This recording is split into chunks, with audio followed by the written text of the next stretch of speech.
بسم اللہ الرحمن الرحیم الحمد للہ والصلاة والسلام علی رسول اللہ اما بعد۔ مقدمۃ الجزریہ للامام ابن الجزری علیہ الرحمہ، اس کا درس ہمارا جاری تھا۔ آج ہم باب معرفت الوقف والابتداء اس کو شروع کریں گے، شعر نمبر 73 سے۔ امام ابن الجزری علیہ الرحمہ فرماتے ہیں وبعد تجوید کا، اور تیرے لیے تجوید کے بعد، للحروف حروف کی تجوید کے بعد، یعنی وہ کہنا چاہ رہے ہیں کہ حروف کو عمدہ طریقے سے ادا کرنے کے بعد، یا حروف کی جو تجوید ہے یعنی عمدہ ادائیگی ہے اس کو سیکھنے کے بعد اب جو مرحلہ ہے وہ کیا ہے اس کو بتانے لگے ہیں۔ وہ فرماتے ہیں تمہارے لیے حروف کی عمدہ ادائیگی کو سمجھ لینے اور جان لینے کے بعد لا بدہ ضروری ہے، لا بدہ کہتے ہیں ضروری ہے، لا بدہ ضروری ہے، کیا چیز ضروری ہے؟ من معرفت الوقوفی، وقوف کی پہچان، یعنی کہاں وقف کرنا ہے اور کہاں وقف نہیں کرنا، اس بات کی پہچان ضروری ہے۔ حروف کی جو عملی ادائیگی تھی، جو اس کی صفات تھیں، جو اس کا مخرج تھا، جو اس میں تفصیلات تھیں، وہ تو ساری آپ لوگوں نے جان لی۔ اب اگلا مرحلہ کیا ہے؟ اگلا مرحلہ ہے وقوف کی معرفت کا، کہ وقف کہاں کرنا ہے، کیسے کرنا ہے۔ اب کیسے وقف کرنا ہے اس کی تفصیل تو یہاں نہیں ہے، لیکن وقف کہاں کہاں کرنا ہے اس کی تفصیل بتائی ہوئی ہے امام جزری علیہ الرحمٰ نے۔ تو کہتے ہیں آپ کو معرفت الوقوفی والابتداء، اور ابتدا کا جاننا بھی ضروری ہے کہ ابتدا کہاں سے کرنی ہے، دونوں چیزوں کا جاننا ضروری ہے۔ علم وقف کا جاننا بھی ضروری ہے اور علم ابتدا کا جاننا بھی ضروری ہے۔ کس لفظ پہ وقف کرنا ہے یہ بھی جاننا ضروری ہے، اور ابتدا کس لفظ سے کرنی ہے یا اعادہ کس لفظ سے کرنا ہے یہ بھی ضروری ہے۔ تب اس کی تفصیل بتانے لگے، کہتے ہیں واہیا، اور وہ جو وقف ہے، واہیا اور وہ جو وقف ہے، اذن اس وقت، تقسم تقسیم کیے جاتے ہیں، ثلاثتن تین قسموں میں۔ تو کہتے ہیں وہ جو وقف ہے وہ تین قسموں میں تقسیم کیا جاتا ہے،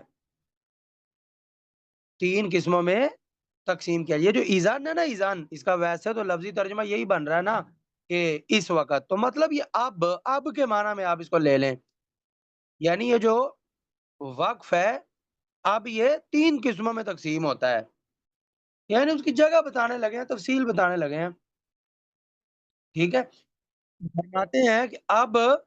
یہ جو وقف ہے تین قسموں میں تقسیم کیا جاتا ہے، تو وہ تین قسمیں کون سی ہیں؟ تامن، وقف تام، وقافن اور وقف کافی، وحسن اور وقف حسن، اور وقف حسن۔ ٹھیک ہے، تو وقف تام، وقف کافی اور وقف حسن، وقف کی یہ تین قسمیں ہیں، وقف کی یہ تین اقسام ہیں۔ اب ان کی تفصیل بتانے لگے امام ابن الجزری، فرماتے ہیں واہیا،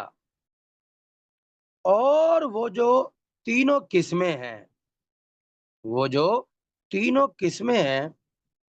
اس کی اب تفصیل یہ ہے کہ لما تم فإن لم يوجد تعلق، یہ پہلی چیز ہو گئی، یہ پہلی چیز ہو گئی۔ کہتے ہیں واہیا، اور وہ تینوں قسمیں لما تم، ایسے وقف کی ہیں کہ جہاں بات پوری ہو گئی ہو، جہاں بات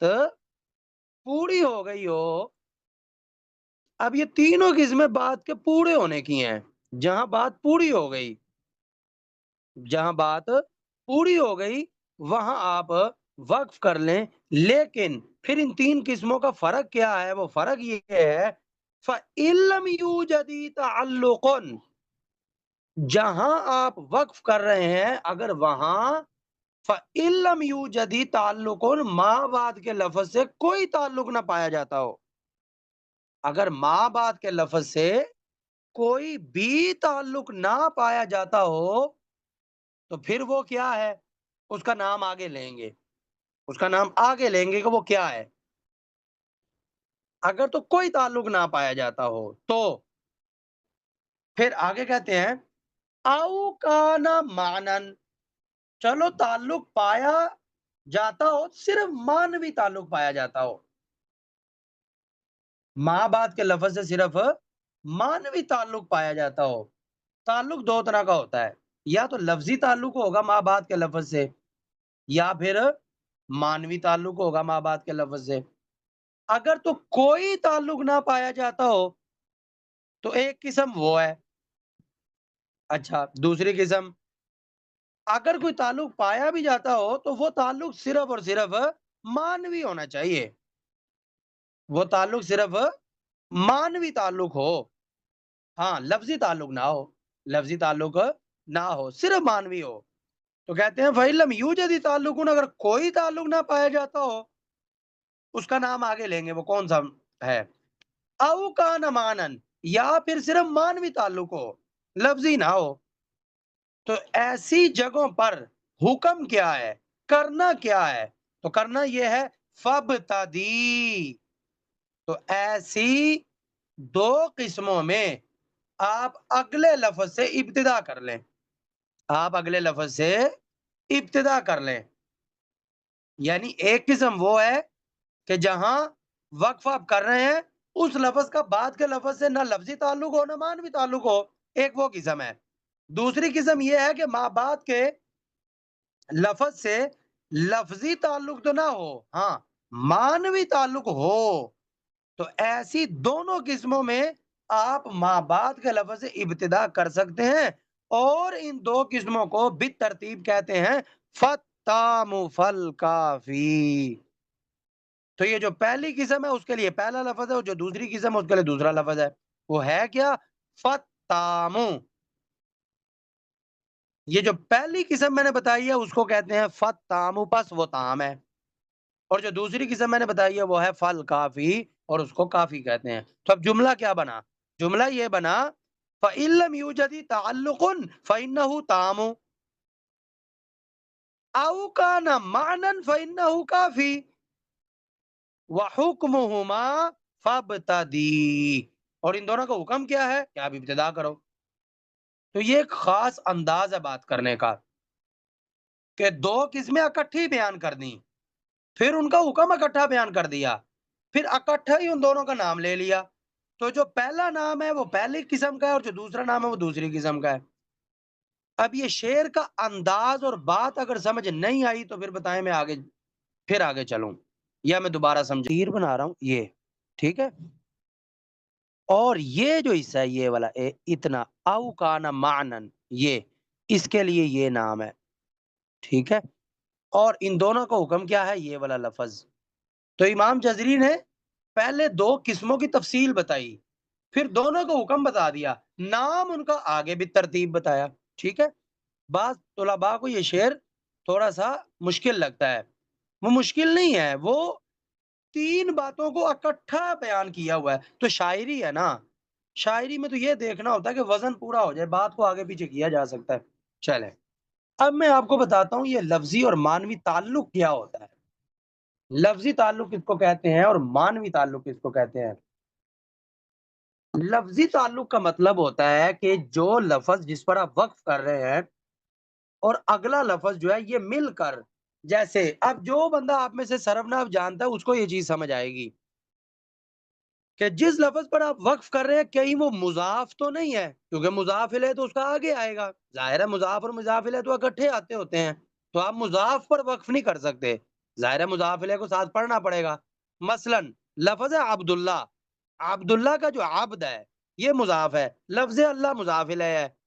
تو مضاف مضاف الیہ مل کر ہی لفظ بنے گا نا، تو آپ لفظ عبد پہ وقف نہیں کر سکتے،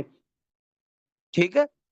آپ آگے لفظ اللہ پر ہی وقف کریں گے، کیونکہ مضاف مضاف الیہ اکٹھے آ جائیں تو مضاف پہ وقف نہیں ہو سکتا، کیوں؟ کیونکہ لفظ جو مضاف ہے اس کا آگے والے لفظ کے ساتھ لفظی تعلق ہے، اسی طرح معطوف معطوف علیہ، مبدل مبدل من، تو ان میں سے کسی پر بھی آپ وقف نہیں کر سکتے۔ تو اگر تو لفظی تعلق ما بعد کے لفظ کے ساتھ موجود ہو تو پھر جو ہے آپ یعنی اس لفظ پہ وقف نہیں کر سکتے۔ یہ ہو گیا لفظی تعلق، یہ ہو گیا لفظی تعلق۔ پھر ایک ہوتا ہے مانوی تعلق۔ مانوی تعلق وہ معنی کے ساتھ تعلق رکھتا ہے، مطلب کے ساتھ تعلق رکھتا ہے کہ اس کے معنی پر کوئی فرق، یعنی بات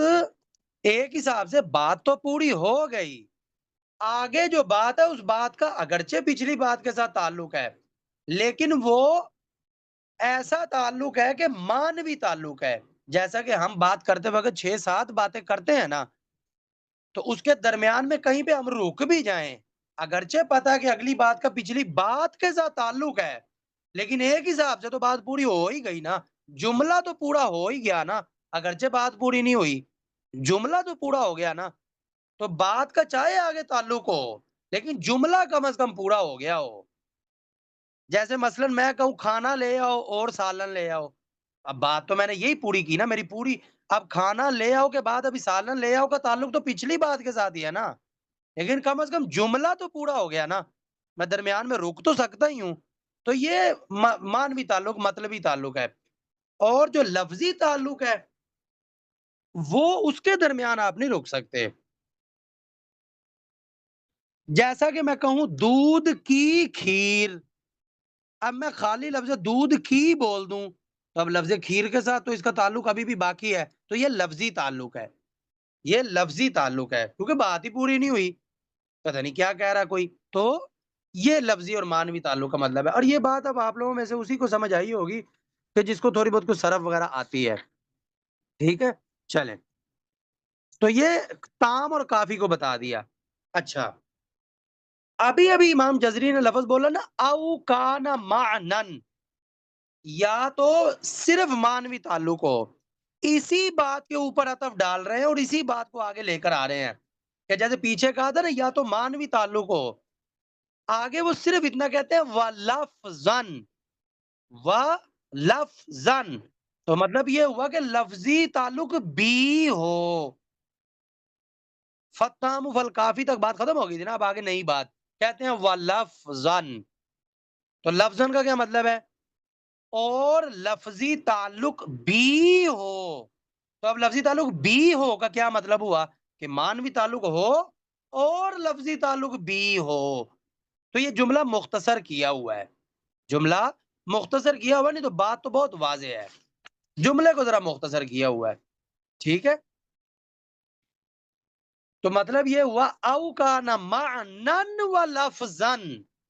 اگر مانوی اور لفظی تعلق دونوں ہو،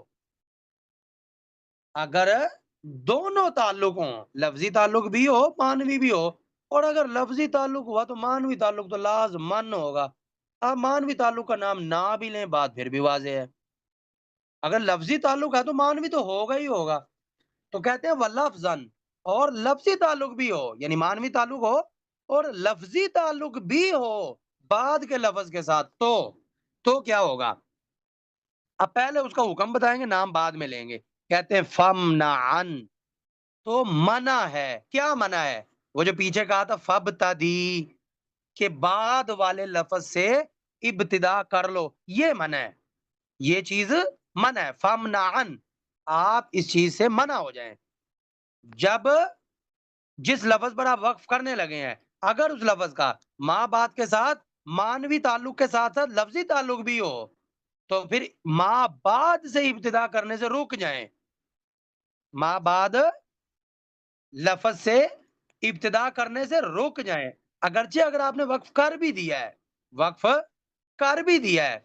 لیکن آپ نے ماں بعد کے لفظ سے ابتدا نہیں کرنی بلکہ پیچھے سے ملا کر پیچھے سے پڑھنا ہے، ٹھیک ہے؟ اور لیکن اگر آپ کسی ایسے لفظ پر وقف کریں کہ جس لفظ کا ماں بعد کے لفظ سے لفظی تعلق بھی ہو مانوی تعلق بھی ہو لیکن جس لفظ پہ آپ وقف کرنے لگے ہیں وہاں پہ آیت بھی ختم ہو رہی ہو، یعنی جہاں آپ وقف کرنے لگے ہیں وہاں آیت ختم ہو رہی ہے، لیکن آیت کے ختم ہونے کے باوجود آیت کے اس آخری لفظ کا ماں بعد کے لفظ سے لفظی تعلق بھی ہے، مانوی تعلق بھی ہے، تو ایسے موقع پر آپ وقف بھی کر سکتے ہیں اور ماں بعد سے ابتدا بھی کر سکتے ہیں، لیکن ہوگا یہ وہی وقف جس کی بات ہو رہی ہے، نام اس کا آگے آ رہا ہے، تو کہتے ہیں الا رؤوس الآئی، لیکن رأس آیت پر، ابھی انہوں نے بتایا نا پیچھے کہ اگر لفظ کا ماں بعد کے لفظ کے ساتھ لفظی اور مانوی تعلق ہو تو پھر وقف کرنے سے رک جائیں، یعنی ماں بعد سے ابتدا کرنے سے رک جائیں، لیکن رأس آیت پر یہ والی چیز بن جائے تو پھر جاوز،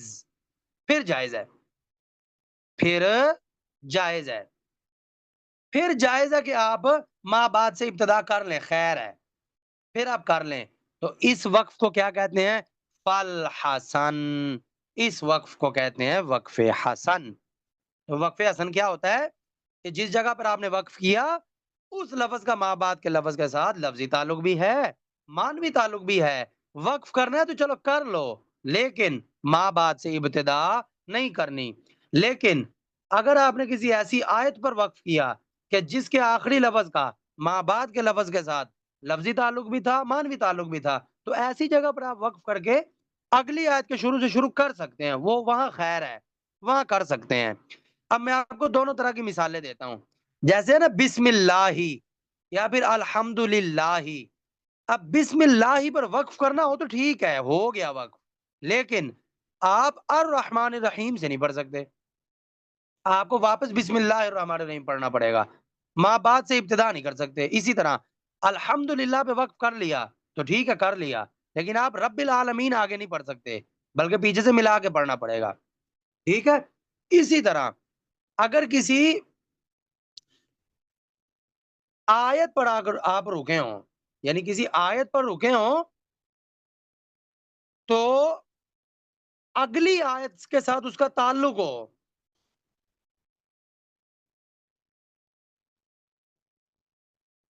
جیسا کہ آپ نے پڑھا مالک یوم الدین، آپ نے وقف کر دیا مالک یوم الدین پر،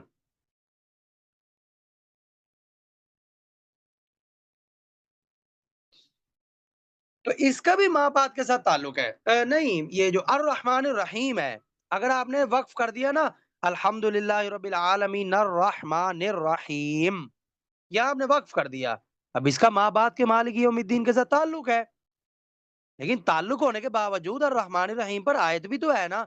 لہذا یہاں آپ کو اجازت ہے کہ آپ مالک یوم الدین سے ابتدا کر لیں، کیوں؟ کیونکہ پیچھے آیت ختم ہو رہی ہے، جہاں آیت ختم ہو رہی ہو وہاں وقف حسن بن رہا ہو پھر خیر ہے،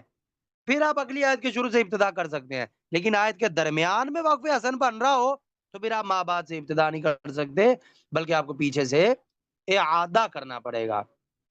ماں بعد سے ماں قبل سے اعادہ کرنا پڑے گا، تو یہ تھا وقف حسن، ٹھیک ہے؟ آگے چلیں، اتنی بات سمجھ آ گئی؟ تام کسی ایسے لفظ پر وقف کرنا کہ جس کا ماں بعد کے لفظوں کے ساتھ نہ لفظی تعلق ہو نہ مانوی تعلق ہو تو وہ وقف تام ہے، اس کا حکم ہے کہ آپ ماں بعد کے لفظ سے ابتدا کر سکتے ہیں، اور اگر کسی لفظ پہ آپ نے وقف کیا اور اس کا ماں بعد کے لفظ کے ساتھ لفظی تعلق تو چلو نہ ہو، ہاں مانوی تعلق ہو، تو ایسی جگہ پر وقف کرنا جو ہے وہ وقفے کافی کہلاتا ہے، اور اس کا حکم بھی یہی ہے کہ آپ ماں بعد کے لفظ سے ابتدا کر سکتے ہیں، لیکن اگر آپ نے کسی ایسی جگہ وقف کیا جس کا ماں بعد کے ساتھ لفظی اور مانوی دونوں طرح کا تعلق ہے تو وہ وقف حسن کہلاتا ہے، اور اس کا حکم یہ ہوتا ہے کہ آپ ماں بعد کے لفظ سے ابتدا نہیں کر سکتے، آپ کو پیچھے سے لوٹا کر پڑھنا پڑے گا، لیکن اگر تو ایسا وقف جو وقف حسن ہے یہ آیت پر آ جائے کہ آیت پر آپ نے وقف کیا اور آیت کا آخری لفظ جو ہے اس کا اگلی آیت کے پہلے لفظ کے ساتھ لفظی تعلق بھی ہے مانوی تعلق بھی ہے، تو آیت پر وقف حسن بن جائے تو آپ کر سکتے ہیں، تب آپ وہاں پر وقف بھی کر سکتے ہیں اور ماں بعد سے ابتدا بھی کر سکتے ہیں، یہاں پیچھے سے لوٹا کر پڑھنے کی ضرورت نہیں ہے۔ لیکن اگر آیت کے درمیان میں وقف حسن بن گیا تو پھر تو آپ کو پیچھے سے لوٹا کر پڑھنا پڑے گا۔ یہ ہے اس کی آسان لفظوں میں تعریف۔ باقی یہ جو چیز ہے نا کہ وقف کہاں کرنا چاہیے، یہ چیز وہی بندہ اچھے طریقے سے سمجھ سکتا ہے جس کو قرآن پاک کا ترجمہ آتا ہے اور جس کو صرف نحو آتی ہے۔ یہ علم اس بندے کے لیے ہے کہ وقف کہاں کرنا ہے۔ یہ جو چیز ہے نا کہ کہاں کرنا ہے، یہ صرف اس بندے کو سمجھ آئے گا کہ جس کو قرآن مجید کا ترجمہ آتا ہے۔ آپ لوگ قرآن مجید کا ترجمہ اگر اچھے طریقے سے کر لینا تو پھر آپ لوگوں کو یہ چیز سمجھنا بہت آسان ہے۔ اور وقف کیسے کرنا ہے وہ تو پھر بہت آسان چیز ہے۔ وقف کیسے کرنا ہے یہ آسان ہے۔ مثال کے طور پہ آپ کو یہ چیزیں پتہ بھی ہوں گی کہ جس حرف پر آپ وقف کر رہے ہیں اگر تو وہ مفتوح ہے تو پھر اس کو صرف ساکن کریں گے بس۔ اگر وہ مکسور یا مضموم ہے، مکسور ہے تو اس کو ساکن بھی کریں گے جس کو وقف بالاسکان کہتے ہیں اور روم بھی ہوگا، اور اگر وہ مضموم ہے تو اس کو ساکن بھی کریں گے، روم بھی ہوگا اور اشمام بھی ہوگا وقف میں۔ اور اگر وہ دو زبر کی تنوین ہے تو الف سے بدل جائے گی، دو زیر یا دو پیش ہے تو تنوین ختم ہو جائے گی، اور اگر ہائے ضمیر کے اوپر آپ وقف کر رہے ہیں اور اس کے نیچے کھڑی زیر لگی ہوئی ہے وہ کھڑی زیر ختم ہو جائے گی۔ اس کے علاوہ اگر یا کے نیچے یا واؤ کے نیچے کھڑی زیر لگی یعنی کھڑی زیر ہے یا واؤ یا کے اوپر الٹی پیش ہے، یا کے تو میرے خیال نیچے ہی آئے گی، یا کے نیچے کھڑی زیر ہو یا واؤ کے اوپر الٹی پیش ہو تو وقف کرتے وقت یہ پڑھی جائیں گی۔ اس کے علاوہ جو الٹی پیشیں ہوتی ہیں یا کھڑی زیریں ہوتی ہیں وہ نہیں پڑھی جاتی، اور جو کھڑا زبر ہے وہ ہمیشہ وقف میں پڑھا جاتا ہے۔ اور جو دو چشمی ہا ہوتی ہے، گول جو ہا ہوتی ہے، تا جو گول تا ہوتی ہے اس پہ وقف ہے جو ہا کے ساتھ ہوتا ہے۔ تو یہ اس کے قواعد ہیں، وہ اور بھی بہت چیزیں ہوں گی، یہ چند بڑی بڑی چیزیں میں نے بیان کر دی۔ ٹھیک ہے، تو وقف کیسے کرنا ہے وہ تو چلو آپ لوگوں کو سمجھنا آسان ہے، وقف کہاں کرنا ہے اس کے لیے قرآن مجید کا ترجمہ وغیرہ آنا ضروری ہے۔ ویسے لفظی طور پر آپ لوگوں کو یہ ساری بات سمجھ آ گئی کہ کیا کیا چیزیں بیان چلیں۔ اب آگے امام جزری علیہ رحمہ کے پیچھے امام جزری نے کہا ہے نا لما تما، کہ جہاں بات پوری ہو جائے، بات پوری ہو جائے تو اس کی تین قسمیں تھی نا، اب وہ بتانے لگے جہاں بات پوری نہ ہو اس کو کیا کہتے ہیں۔ فرماتے ہیں وغیر ما تما، وغیر ما تما، ما سوائے ان جگہوں کے کہ جہاں بات پوری نہ ہو رہی ہو، اور جو کلام پورا نہ ہوا ہو، وغیر ما تما، اور جو کلام پورا نہ ہوا ہو، قبیح، وہ وقف قبیح ہے، وہ وقف قبیح ہے، برا وقف ہے۔ جہاں آپ وقف کر رہے ہیں اور وہاں بات ہی پوری نہیں ہوئی، وہاں بات پوری نہیں ہوئی تو ایسی جگہوں پر وقف کبھی ہے، ایسی جگہوں پر وقف کبھی ہے۔ اور کہتے ہیں وَلَهُ يُوقَفُ مُضْطَرًا، ایسی جگہوں پر اضطراری حالت میں وقف کیا جاتا ہے۔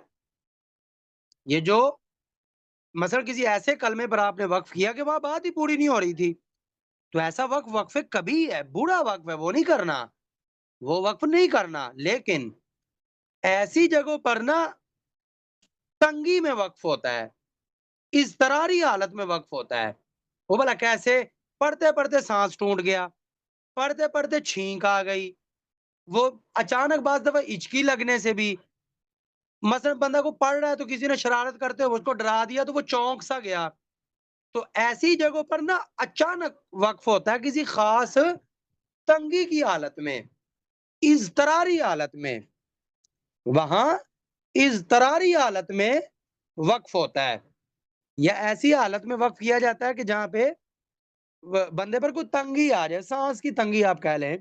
سانس ٹوٹنا ایک مشہور چیز ہے کہ سانس ٹوٹ جائے وہاں پہ، تو پھر وقف کیا جا سکتا ہے،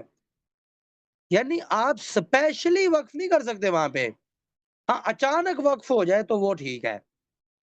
اب یہ بھی چیز ظاہر ہے، ترجمہ پتہ ہو تو پھر ہی انسان اچھے طریقے سے اس کا پتہ کر سکتا ہے۔ تو اس کا حکم یہ ہے وَيُبْدَأَ قَبْلَهُ، تو اس کا حکم یہ ہے کہ ما قبل سے ابتدا کی جاتی ہے، آگے سے نہیں پڑھا جاتا، پیچھے سے ہی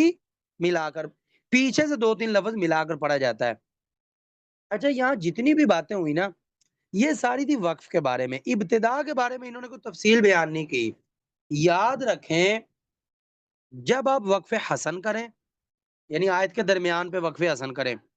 یا پھر وقف کبھی ہو جائے، تو ایسے موقع پر آپ نے پیچھے سے جو اعادہ کرنا ہے، اسی اعادہ کو بعض دفعہ ابتدا بھی کہہ دیا جاتا ہے۔ پیچھے سے اگر ابتدا کرنی ہے یا پیچھے سے اعادہ کرنا ہے، تو آپ نے خیال کرنا ہے کسی صحیح جگہ سے اعادہ کرنا ہے۔ یہ نہ ہو کہ آپ اعادہ کرے ہوئے اعادہ بھی غلط ہو، یعنی اس میں بھی معنی قباحت مانوی قباحت پائی جاتی ہو، تو ایسی جگہ سے اعادہ کرنا ہے کہ معنی خراب نہ ہو، ٹھیک ہے؟ چلیں اب آگے ایک تنبیہ ہے، امام جزری علیہ رحمہ فرما رہے ہیں، کہتے ہیں وَلَيْسَ فِي الْقُرْآنِ من وقف وجب ولا حرام، کہتے ہیں قرآن مجید میں کوئی وقف واجب نہیں ہے، نہ کوئی وقف حرام ہے۔ قرآن مجید میں کوئی وقف واجب یا حرام نہیں ہے، یعنی ایسی بات نہیں ہے کہ فلاں وقت جگہ وقف کیا تو حرام ہو گیا یا فلاں جگہ وقف کیا تو واجب تھا وقف کرنا۔ کہتے ہیں اگر ہم کسی جگہ پر کہتے ہیں نا کہ یہاں وقف کرو یا پھر بالکل وقف نہیں کرنا، یہ جو ہم سختی بعض دفعہ کرتے ہیں، ما لہو سبب، اس کے لیے کوئی وجہ ہوتی ہے، یعنی قرآن مجید میں کسی خاص وجہ سے ہی کوئی وقف واجب یا حرام کہا جاتا ہے، کوئی ایسی خاص مانوی قباحت پائی جاتی ہے، اسی لیے کہا جاتا ہے کہ یہاں وقف نہیں کرنا۔ جیسا کہ کوئی بندہ اس طرح پڑھ لے وَلَا يَحْزُنْكَ قَوْلُهُمْ إِنَّ الْعِزَّةَ لِلَّهِ جَمِيعًا، یہ بات بالکل ٹھیک ہے، آپ وَلَا يَحْزُنْكَ قَوْلُهُمْ پہ وقف کر لیں، ٹھیک ہے، لیکن اس کو ملانا جائز نہیں ہے۔ یہاں اب ہم کہتے ہیں کہ وقف واجب ہے، کیوں؟ اگر آپ نے کہا وَلَا يَحْزُنْكَ قَوْلُهُمْ إِنَّ الْعِزَّةَ لِلَّهِ جَمِيعًا، کتنی غلط چیز بن گئی، کتنی غلط چیز بن گئی۔ تو ویسے مطلب کیا تھا کہ وَلَا يَحْزُنْكَ قَوْلُهُمْ، کہ اے نبی آپ ان کفار کی باتوں سے اپنے آپ کو غم میں نہ ڈالیں، کیوں؟ ساری عزتیں اللہ کے لیے ہی ہیں، آپ پریشان نہ ہوں، آپ پریشان نہ ہوں، بلکہ اگر تو یہاں ملا کر پڑھ دیا جائے نا تو پھر مطلب بن جائے گا کہ آپ ان کافروں کی اس بات پر غم نہ کریں کہ ساری عزتیں اللہ کے لیے ہیں، یعنی اگر کافر کہتے ہیں نا کہ ساری عزتیں اللہ کے لیے تو آپ پریشان نہ ہو، اللہ کے لیے ساری عزتیں نہیں ہیں، تو کتنی غلط بات بن گئی۔ تو ایسی جگہ پر وقف کرنا واجب ہے، اور لیکن یہ کوئی ایسا واجب کا مطلب وہ والا واجب بھی نہیں ہے کہ یہ شرعی طور پہ کفر ہو جائے گا، وہ ایک مانوی قباحت بن جاتی ہے نا۔ اللہ تعالیٰ کے جو اللہ تعالیٰ کا جو کلام ہوتا ہے نا، یہ بدلتا بدلتا نہیں ہے، یہ میرے وصل کر دینے سے، یہ وقف کر دینے سے اس کا معنی نہیں بدلے گا، وہ وہم بن جاتا ہے ایک غلط معنی کا۔ یہاں اللہ تعالیٰ کا مطلب یہی ہے کہ اے نبی صلی اللہ علیہ وسلم آپ ان کافروں کی باتوں سے ٹینشن نہ لیں، ساری عزتیں اللہ کے لیے ہی ہیں۔ اگر میں اس کو ملا کر پڑھوں تب بھی اس کا یہ مطلب ہے، وقف کر کے پڑھوں تب بھی اس کا یہی مطلب ہے، اللہ کے کلمات نہیں بدلتے ہوتے، اس کے معنی نہیں بدلتے ہوتے میرے وقف کرنے یا وصل کرنے سے، لیکن ایک وہمی چیز تو ہے نا، وہم تو پیدا ہوتا ہے نا غلط معنی کا، تو اس یعنی اس میں حسن پیدا کرنے کے لیے اور وہم سے بچنے کے لیے پھر یہ کہا جاتا ہے کہ یہاں لازمی وقف کرو، اسی لیے کتابوں میں لکھا ہوتا ہے کہ یہاں وقف لازم ہے، قرآن پاک پہ نشان بھی دیا ہوتا ہے وقف لازم کا۔ تو یہ مطلب ہے، کہتے ہیں یہ جو علماء وقف کسی جگہ وقف کو حرام یا واجب کہتے ہیں نا، تو کسی سبب کی بنا پر کہتے ہیں، کوئی شرعی طور پہ کوئی ایسی بات نہیں ہے، کوئی شرعی طور پر ایسی بات نہیں ہے، وہ ذرا اچھا سا معنی بنانے کے لیے نا، یعنی حسن معنی قائم رکھنے کے لیے، کلام کا حسن قائم رکھنے کے لیے وقف کیا جاتا ہے۔ تو یہ مطلب ہے ان کی بات کا، قرآن مجید میں اگر کوئی وقف اگر ہم نے جائز یا ناجائز کہا ہے نا، تو اس کی یہی وجہ ہے کہ وہاں کوئی نہ کوئی سبب پایا جا رہا ہے، ٹھیک ہے؟ ٹھیک ہے، چلیں، یہاں ہمارا باب وقف مکمل ہو گیا۔ چلیں، سبحانک اللہم و بحمدک و اشہد ان لا الہ الا انت استغفرک و اتوب الیک، والسلام علیکم و رحمۃ اللہ وبرکاتہ۔